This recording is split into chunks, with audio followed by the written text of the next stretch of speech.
Scrib 152, Vault Boy. Hello again, YouTube! This is Dr. Kendo, and I'm back with Scribblenauts Unlimited. I'm using the Object Editor, just one feature of the game, where you can create your own characters and things, so I like to create whatever suggestions come from you guys, the subscribers and the viewers. I create whatever is most popular or most requested by the most amount of different viewers, and it's just in gaming, movie, and TV kind of related characters. Sometimes I'll do like a nerd and geek culture kind of thing, but anyway, here we go. We're starting off with Nikolai Alexiev. I'm not sure if I'm pronouncing that right or not. We can safely assume that I'm not. But I took off the head and the arms, and then I'm shrunk down the legs. I want to keep the legs on so that the object doesn't sink into the ground very much, and this is what we're looking for. See that boy in the red shirt right there? That's the one that you're going to want for the legs, so just take the leg off of that boy. The problem is when you're in the Object Editor, you do have to keep on just typing boy and saying okay until you get it. So right now, we do need to, dang it, I keep typing it, and there we go. Okay, so you need the front and the back one, unless you just want to do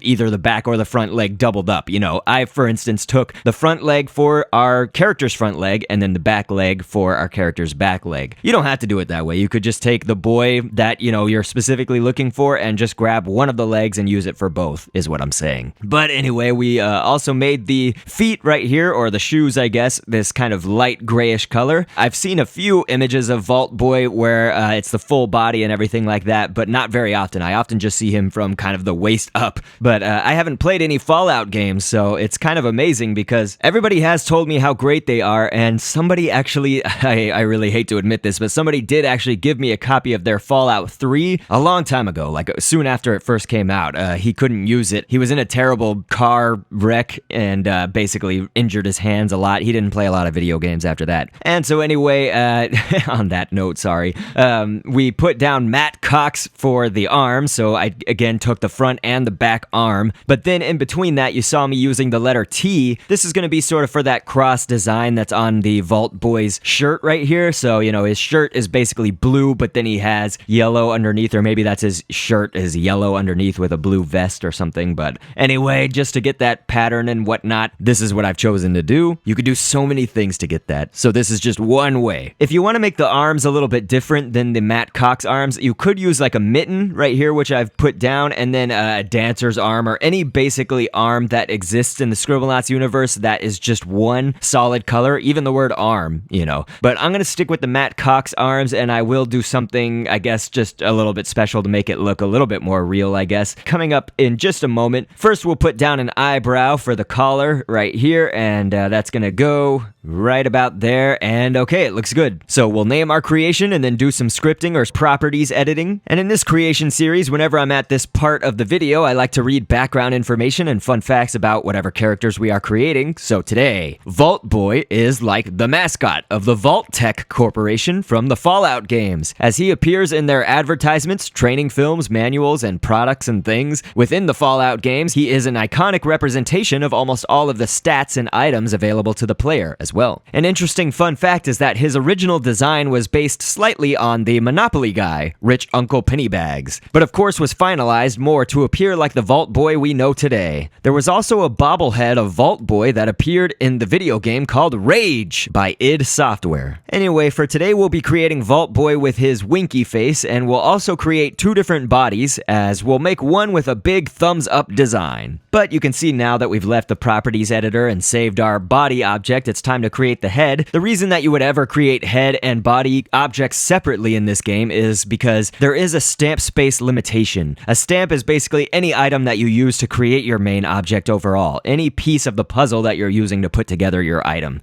I'm just kind of realizing, and it really makes sense, but I typed in toupee right here. That's T-O-U-P-E-E. It looks like Donald Trump hair, so I guess if you ever want to make Donald Trump in your game, for some reason, that would be probably decent hair to use. I haven't experimented with other hairs, but I'm just going based off of what I'm seeing right now. But yes, as I was mentioning, creating a head and a body body as two separate objects and basically giving the head to your body object. We'll show you how to do that in just a moment, and I've done it in all of the past, I don't know, like 30-something videos or something that I've done in this series. So I've shown how to do it before, but anyway, the main part of the head here over our head source object is a golden egg, and then I've used a 29-page library arm shape. It's kind of the bent-ish arm on the 20th page, sort of near the bottom middle, and then a dot is going to be for the eye. We'll paint that all black right here. You could use an oval, but it doesn't shrink down small enough for my liking, so if you make your Vault Boy a little bit bigger overall maybe, and shrink down your oval to the smallest size, maybe you'll get the proportions, but based on what I'm doing here, and by my design, I think the dot is going to work out the best, and jellyfish, take the upper tentacle piece of it. That's going to be for the top kind of line for the nose, but then we've also got the same piece that I use from the eyebrows, this 29-page library arm piece. That's also going to be for the bottom, I guess, lines of his nose. And then we're also going to use it yet again for the winky smile part, I guess, the winky eye. And so then I've taken an octopus, take this right tentacle, it's this one that is sort of bent almost in a very wide V shape. That's going to be for his smile. Now, we'll also put this 29-page library arm shape down there, kind of beneath his mouth to show some indentation right there in his lip. And then he's got these patches of hair, or these lines right there. That's going to be jellyfish arm or tentacle pieces again for that, shrunk down real small, 4 of them. And then I'm going to use an eyebrow on either side of his octopus tentacle mouth right there. That's going to be for sort of the creases and stuff since he is smiling, and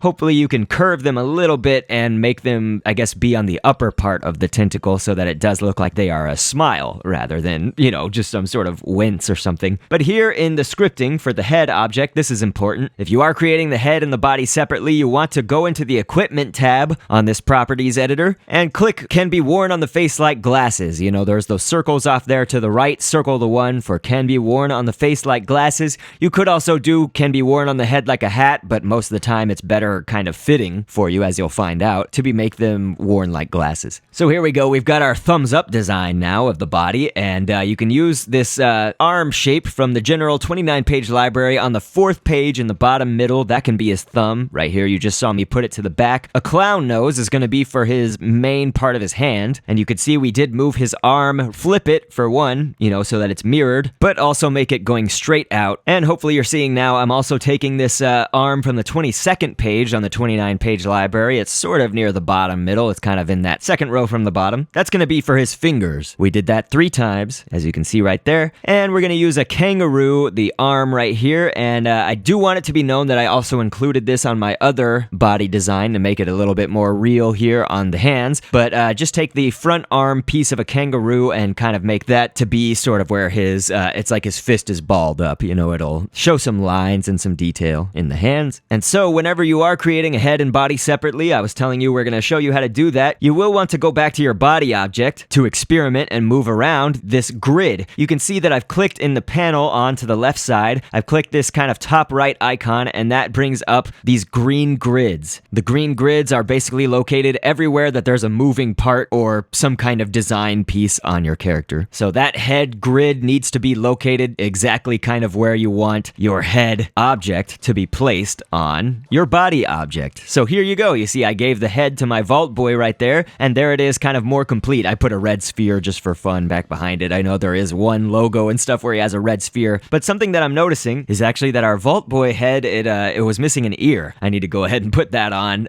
You don't have to include like every single detail in any creation that you're doing or something like that, but I do think the ear would be a little bit better to have on right here, so I've just used a dot, and that looks good. We put it kind of way back behind and a little bit down low, so I think that that's it. There's our Vault Boys. That's awesome. So we've got the thumbs up one and the normal one. So hopefully you guys enjoyed this. Hopefully you liked it, and Vault Boy has been asked for kind of, I guess it's almost been about a month or two that people have been asking for Vault Boy. So this just proves that if your creation isn't the most requested or most popular, you know, sometimes it can become the most popular or most requested eventually over time. It was actually very hard to pick this week. There were still a lot of comments and a lot of requests, but it's usually very overwhelmingly obvious which one is the most popular. But this week, I mean, everybody was just voting for a lot of different things, and Vault Boy came out on top just by a small margin. But I'd like to thank everybody for their support. Any of you who are regular viewers around here, you rock. So I can't thank you enough, and I will catch you on the next vid, and thanks for viewing. Just a to all wrongdoers. They're like a spectacle, so you can be the viewer and